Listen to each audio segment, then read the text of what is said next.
Arestado ang tulak ng droga matapos ang bypass operation ng mga tauhan ng Oton Municipal Police Station sa Oton, Iloilo. Patroluman Lidilin Bansagon, ibalita mo.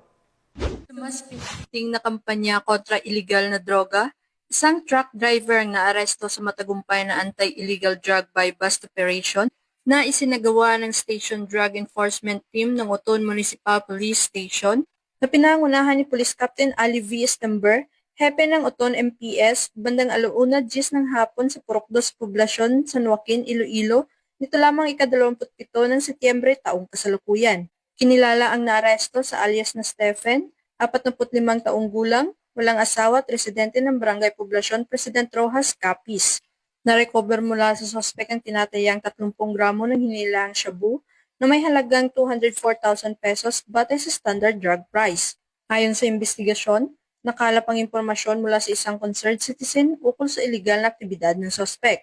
Matapos ang isang linggong surveillance, nakumpirma ng mga operatiba na si alias Stephen ay sangkot sa bintahan ng iligal na droga, kumukuha ng supply mula sa Iloilo City at ikinikalat sa bayan ng Oton at mga karatig na lugar. Kasalukuyang nasa kustodiya na ng Oton MPS ang suspect at haharap sa kasong paglabag sa Republic Act 9165 o ang Comprehensive Dangerous Drugs Act of 2002. Ang matagumpay na operasyon ay patunay na walang humpay na pagsisikap ng mga kapulisan ng Iloilo upang sumpuin ang iligal na droga at tiyakin ang kaligtasan ng komunidad ng mga Ilonggo. Mula dito sa Police Regional Office 6, ako ang inyong Police News Network Correspondent, Patroluman Lidilin Bansagon, alagad ng batas, taga-taguyod ng Balitang Pulis.